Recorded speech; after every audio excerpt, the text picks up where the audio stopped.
புதுச்சேரி சிறையில் இருந்தபடியே real estate தரகரிடம் பணம் பறிக்க முயன்ற தாதா மீது போலீசார் வழக்கு பதிவு செய்தனர். பாஜக இளைஞரணி நிர்வாகி உள்ளிட்டவர்கள் சேர்ந்து ரியல் எஸ்டேட் தரகரை மிரட்டி பணம் பறிக்க முயன்றதன் பின்னணி என்ன? புதுச்சேரி ரெட்டியார்பாளையம் போலீசார் ரோந்து பணியில் ஈடுபட்டிருந்தனர். அப்போது உழவர்கரை அரசு பள்ளி அருகே ரியல் எஸ்டேட் தரகர் விமல் வீட்டின் அருகே நின்று கொண்டிருந்த பெண்களிடம் இளைஞர்கள் சிலர் பேசிக் கொண்டிருந்தனர். அவர்கள் போலீசாரை பார்த்தவுடன் தப்பி ஓடினர். சந்தேகமடைந்த போலீசார் நடத்திய விசாரணையில் விமல் ரியல் எஸ்டேட் தொழில் செய்கிறார்.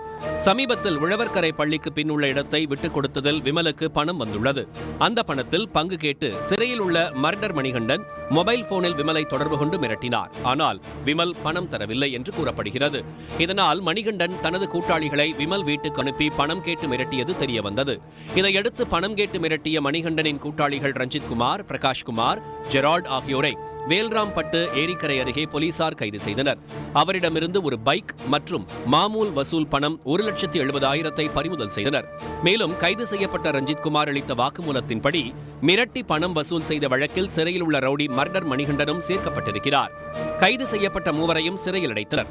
இந்த வழக்கில் தப்பியோடிய பாஜக இளைஞரணி நிர்வாகி விக்கி மற்றும் மோகன்ராஜ், பைரவா ஆகியோரை போலீசார் தேடி வருகின்றனர். இது தொடர்பாக தாதா மணிகண்டனின் மனைவி பத்மாவதியிடம் போலீசார் விசாரணை நடத்தி வருகின்றனர்.